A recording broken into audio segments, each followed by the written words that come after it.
халықтың да сөзіңді жақсы көрсе өзіңді тартынба жамбылы тартынба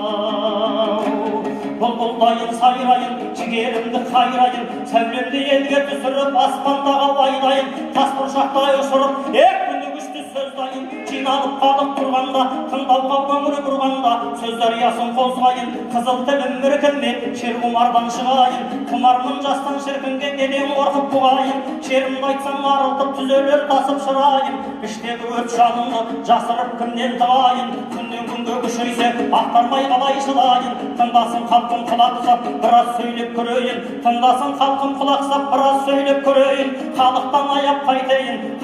аяп қайтейін алланың бергені көңілін шіркін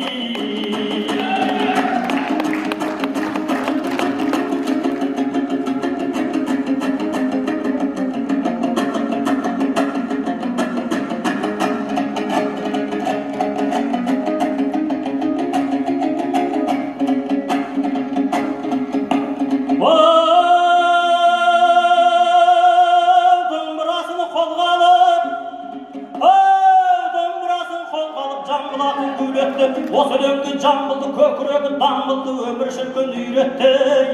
жырда кетті төгіліп тасыған судай арнадан жамбылдың жағы қалмаған жері жоқ жамбылы бармаған жүйрік тарлан секілді таудан ұшқан қырандай қонарда жерін таңдаған денесі қызып алғанда алдына жан салмаған қызып жамбылы шапқанда кімдер жолды қалмаған